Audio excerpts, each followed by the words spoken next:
Let me tell you something that still sends chills down my spine. Hi, my name's Aaron. By all accounts, I'm just an ordinary 29-year-old. I work a decent IT job fixing other people's printer jams, spend most evenings re-watching The Office for the 11th time, and have mastered the art of pretending to text when I want to avoid small talk. My life was about as exciting as watching paint dry, until that Thursday night when one careless decision turned everything upside down. I remember it clearly because it was pizza night, my one sacred weekly ritual. There I was, sprawled on my secondhand couch, half a pepperoni dangling from my mouth, when my phone suddenly lit up with that eerie blue glow.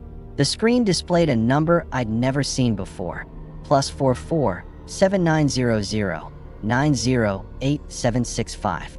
No name, no potential spam, warning, just 12 pulsating digits. Now, normally I'm smarter than this. I've seen enough horror movies to know you never answer mysterious calls at night. But between the garlic bread coma and the fact I'd just lost 3 straight Valorant matches, my judgment was impaired. With a greasy thumb, I swiped right.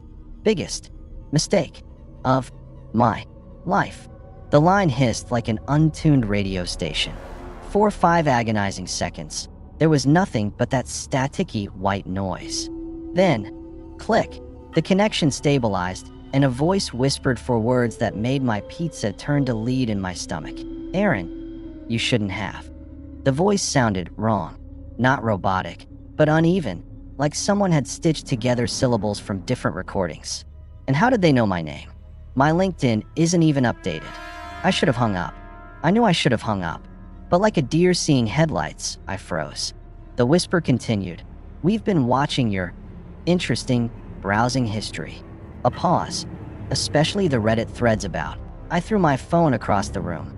It hit my framed print of Starry Night, ordered from Amazon after 3 margaritas, and slid under the TV stand. For 5 full minutes, I just sat there, staring at the dark crevice where my phone disappeared, half expecting it to slither back out like some possessed horror prop. When I finally fished it out with a broom handle, the call had ended. But 3 new notifications waited. A screenshot in my gallery I never took, my own apartment hallway, timestamp tomorrow at 3:17 a.m., a voicemail titled, "You will listen," all caps. My Google Maps timeline showing a 2 a.m. trip next week to some abandoned warehouse district. That's when the calls really started. Always the same number, always at 3:17 a.m., always with that same glitchy whisper.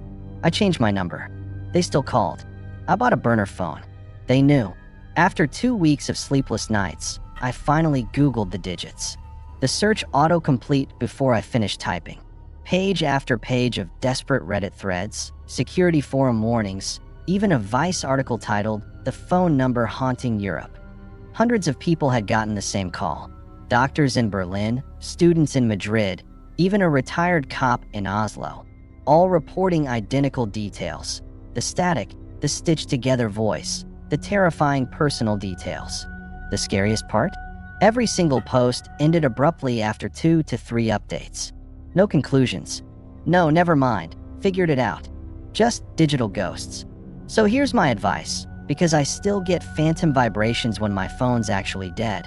If this exact number appears, do not answer, screenshot it, and turn on airplane mode for 48 full hours. Sounds nuts, but trust me, check your router logs. Some victims found strange devices briefly connected. I sleep with my phone in the microwave now. Not because science says it blocks signals, it doesn't, but because somewhere between night 4 of scream-whispered threats and my smart lights flickering Morse code I didn't know, logic kinda left the chat. The weirdest thing? Yesterday, my microwave turned itself on at 3:17 a.m. Empty, just humming. It was a Tuesday. The kind of Tuesday that feels like a slow crawl through molasses.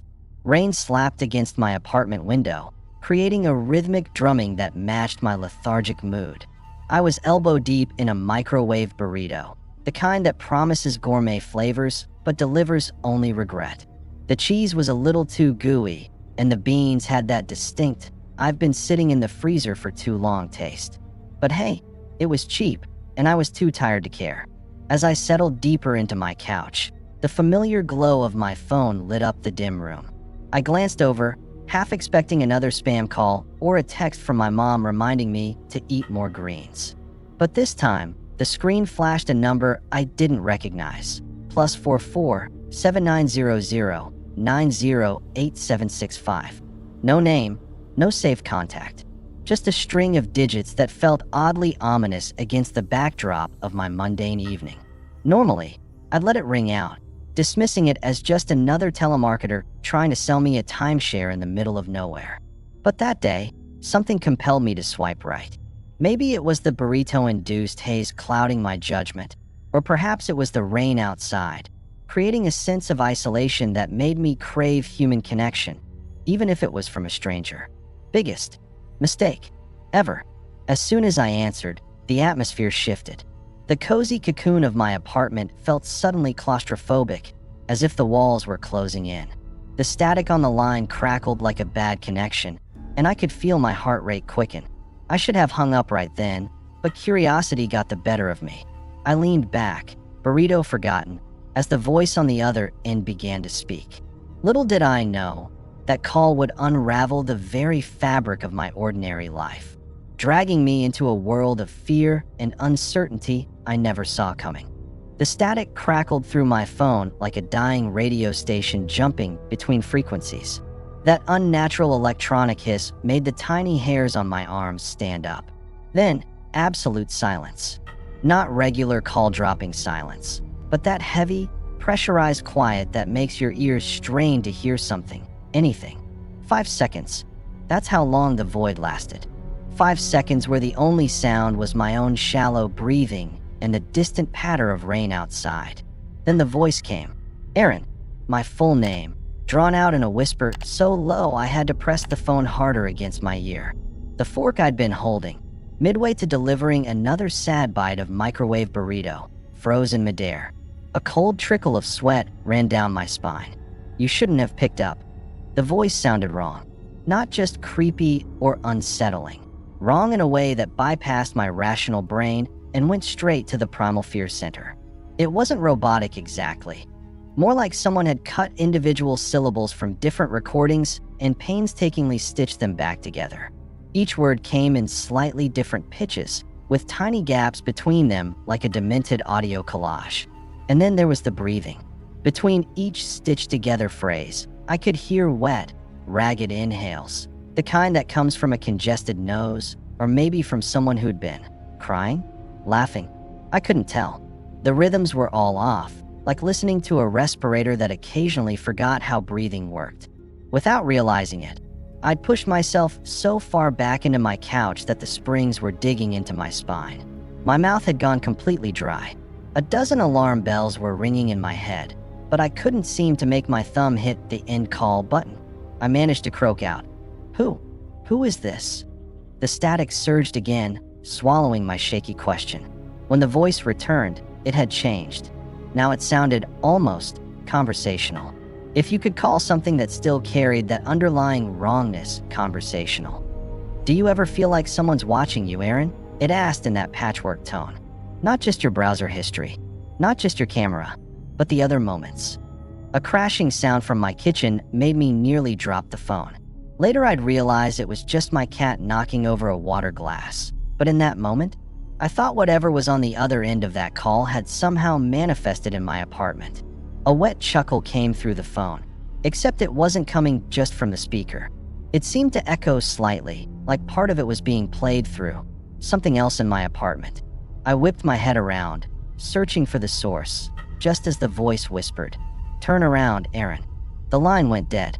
The next thing I knew, I was standing in the middle of my living room with my back pressed against the wall, phone clutched in both hands like a weapon, staring at the perfectly ordinary darkness of my empty apartment.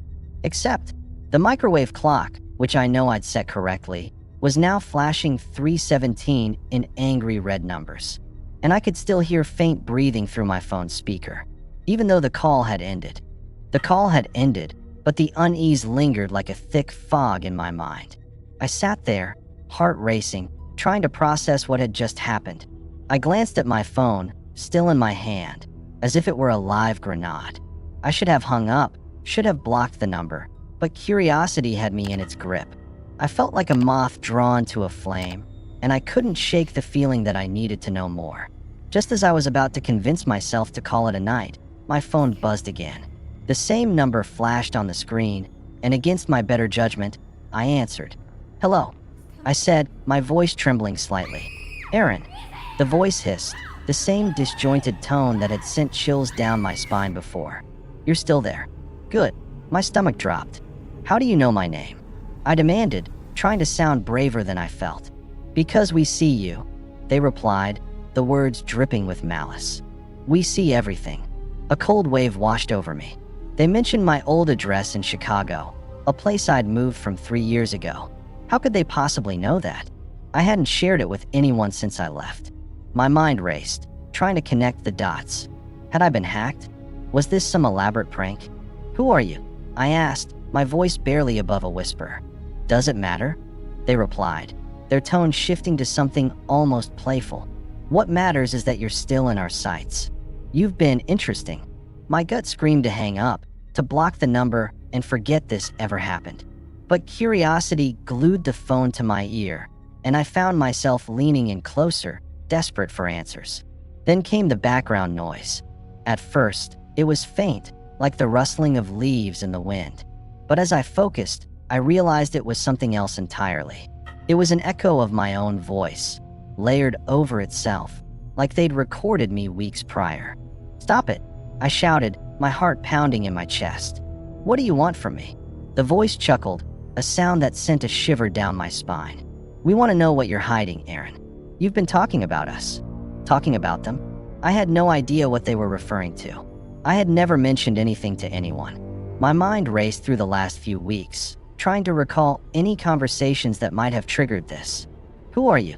I repeated, desperation creeping into my voice. "Just a friend," they replied, the tone dripping with sarcasm. "A friend who knows your secrets." Suddenly, the background noise intensified, and I could hear snippets of my own conversations, fragments of thoughts I'd shared with friends, moments of vulnerability I thought were private. "I'm scared," I heard myself say, followed by laughter.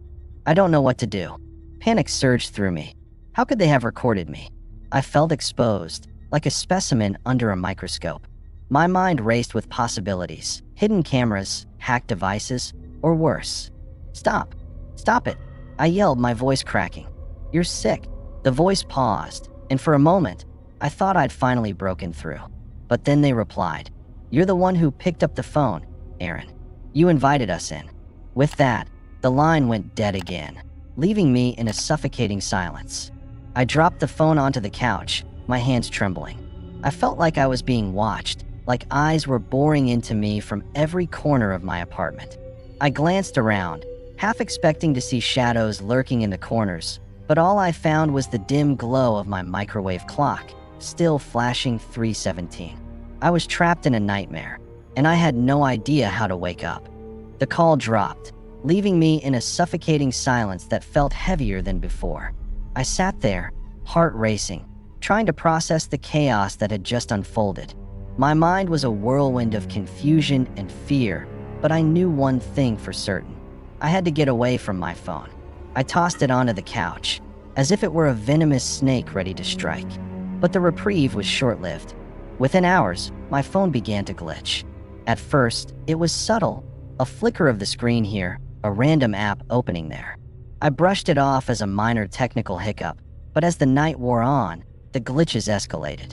Apps I hadn't opened in months suddenly launched themselves, scrolling through my photos and messages as if they had a mind of their own. I watched in horror as my gallery filled with screenshots I had never taken, images of places I didn't recognize, faces I'd never seen. One photo showed a dimly lit alleyway, another a park bench under a cloudy sky. I felt a cold sweat break out across my forehead. Had someone been following me? Had they taken these pictures? My Google Maps history was even more alarming. It showed routes I didn't take, places I'd never been. A trip to a remote area outside the city, a stop at a gas station I'd never visited, and a bizarre detour through a neighborhood I didn't even know existed. I felt like I was losing my grip on reality, as if someone were manipulating my life from behind a curtain. And then the call started again. always at 3:17 a.m. The first time it happened, I shot up in bed, heart pounding, drenched in sweat. I glanced at the clock, and there it was, 3:17 a.m., glaring back at me like a sinister countdown. I let it ring, but the sound echoed through my apartment, a haunting reminder of the voice that had invaded my life. The next night, I tried to prepare myself. I turned off my phone, hoping to escape the torment. But sleep eluded me, and I lay awake, staring at the ceiling, listening to the rain patter against the window. Just as I began to drift off, my phone vibrated on the nightstand, the screen lighting up with that same cursed number. I bolted upright, heart racing. I couldn't escape it. I felt like a prisoner in my own home, trapped by an unseen force. I tried to convince myself it was all in my head, that I was overreacting. But deep down, I knew something was terribly wrong. The days turned into a blur of paranoia. I avoided my phone, but the glitches continued. My laptop began acting strangely too, files disappearing, strange pop-ups appearing on my screen. I felt like I was being watched, like someone was always one step ahead of me. I started to notice shadows in the corners of my vision, fleeting glimpses of movement that sent my heart racing. Friends began to notice my erratic behavior. I canceled plans, made excuses, and isolated myself. I couldn't shake the feeling that I was being hunted, that the voice from the call was still lurking in the shadows, waiting for the right moment to strike. I tried to rationalize it all, but the fear was suffocating. I felt like I was losing my mind, trapped in a nightmare with no way out. The calls kept coming, always at 3:17 a.m., a relentless reminder that I was not alone in this twisted game. As the days turned into weeks, I realized I had to take action. I couldn't let this consume me. I needed to find out who was behind the calls, what they wanted, and how to stop it before it was too late. But as I prepared to confront the darkness, I couldn't shake the feeling that I was already too deep in, and the shadows were closing in around me. Desperation clawed at me as I sat in front of my laptop, the glow of the screen illuminating my anxious face. I had to know more about the number that had turned my life into a waking nightmare. I took a deep breath and typed +44 7900 908765 into the search bar, my fingers trembling as I hit enter. What I found sent a chill down my spine. The search results were flooded with threads from Reddit, each one more alarming than the last. The first post I clicked on was titled, "If you get a call from this number, do not answer." My heart raced as I scrolled through the comments, each one echoing my own fears. "Same thing happened to me," one user wrote. I picked up, and they knew my name, my address, everything. I thought I was going crazy. Another comment read, "I've been getting calls at 3:17 a.m. for weeks now. I can't sleep. I hear whispers in my dreams." As I read through the threads, I felt a sense of dread wash over me. Victims reported identical experiences, the static, the disjointed voice, and the eerie knowledge of personal details. Some claimed their devices had been hacked, their privacy invaded in ways they couldn't comprehend.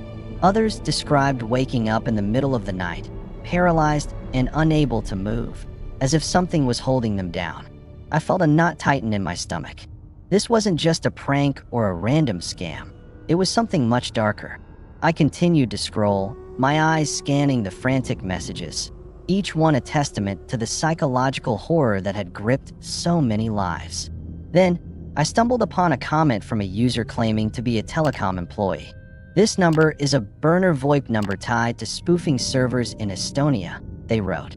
"It's a common tactic used by scammers and stalkers to hide their identity.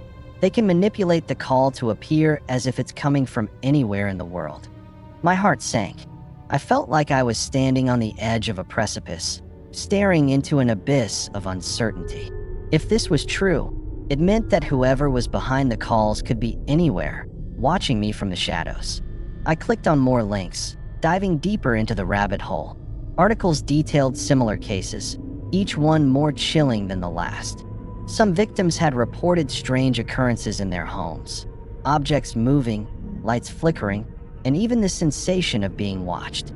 Others had experienced sleep disturbances, waking up in cold sweats, convinced they were not alone. I felt a wave of nausea wash over me. I was not just dealing with a creepy phone call, I was entangled in something far more sinister. The thought of being watched, of having my life manipulated by an unseen force, sent shivers down my spine. As I continued my research, I found a forum dedicated to discussing these bizarre occurrences. Users shared tips on how to protect themselves, but the advice felt inadequate. Change your number, one user suggested. Get a new phone. Don't engage. But how could I just walk away? I needed answers. I spent hours reading, piecing together fragments of information, trying to make sense of the chaos. But the more I learned, the more questions I had. Who was behind this? What did they want? And why were they targeting me? As the night wore on, I felt a growing sense of urgency. I couldn't let this consume me. I had to confront the darkness, to find a way to reclaim my life. But as I closed my laptop, the weight of uncertainty pressed down on me. I was stepping into a world of shadows, and I had no idea what awaited me on the other side. Let me be crystal clear. If you ever see +44 7900 908765 appear on your caller ID, don't think. Block it immediately. Don't wait to see if it's important. Don't let curiosity override common sense like I did. Tap that red button like your sanity depends on it, because trust me, it does. Here's what else I've learned the hard way. 1. Activate every spam filter you can. iPhones. Enable silence unknown callers, settings phone. Android. Turn on call screening, Google phone app settings. Install apps like RoboKiller or Truecaller. They're not perfect, but they're better than nothing. 2. Digital lockdown. Disable Hey Siri / OK Google voice activation. These can be triggered remotely. Revoke microphone permissions for all non-essential apps. Enable two-factor authentication everywhere, especially for email and cloud storage. 3. The paranormal is now normal. Yeah, I know how this sounds. Tape your laptop camera? Faraday bag? 2 months ago, I'd have rolled my eyes at this advice too. But after witnessing my smart TV turning on to static at 3:17 a.m., my Nest thermostat setting itself to 57 degrees Fahrenheit at exactly 3:17 a.m., text messages appearing in my drafts that I didn't write, you start taking paranoid precautions seriously. These aren't bored kids prank calling. They're systematically testing backdoors into people's lives. 4. The 48-hour reset rule. If you accidentally pick up, screenshot the number. Enable airplane mode for 2 full days. Yes, seriously. Check router logs for unrecognized devices. Most attacks rely on persistent connections. Cutting off access breaks their rhythm. 5. Document everything. Start a journal noting exact call times / dates. Strange device behavior. Unusual physical symptoms, headaches, sleep disturbances. This creates provable patterns if you need to involve authorities. A warning about helpful solutions. Forums will suggest, just change your number, they'll find the new one. Factory reset your phone. Malware can survive this. It's just anxiety. Tell that to my Google Maps timeline showing midnight trips to graveyards I've never visited. The uncomfortable truth? Once they're in your digital ecosystem, complete eradication requires nuclear options. New phone with physical SIM only. Fresh email accounts. Replacing all IoT devices. Yes, even your smart fridge. I'm not saying this to scare you. I'm saying it because I wish someone had been this blunt with me before I woke up to my Alexa playing a distorted version of my own voice. Discovered a 4 a.m. video call in my Zoom history, with myself as the only participant. Found search histories for how to disappear completely that weren't mine. The Aaron who answered that first call is gone. The man I am now triple checks every notification, sleeps with white noise to mask phantom ringtones, and carries a burner flip phone in a Faraday pouch. You think it won't happen to you? I certainly didn't. But the terrifying reality is, they're already scanning for the next person who'll pick up. Don't let it be you. Before all this, I thought scams were obvious. Nigerian princes asking for Bitcoin or threatening IRS calls from thickly accented robots. But the real predators don't scream, they whisper. They don't rush, they wait. That number wasn't just calling me. It was studying me. Every ignored call, every shudder when my phone buzzed, every nervous glance at the clock as 3:17 a.m. approached. I was training myself to fear my own devices. And that's the trap. We broadcast our lives online like archaeologists leaving uncovered dig sites. Social media check-ins, public LinkedIn resumes, forums where we vent about personal struggles. The predators aren't hacking systems. They're piecing together vulnerabilities from the artifacts we freely display.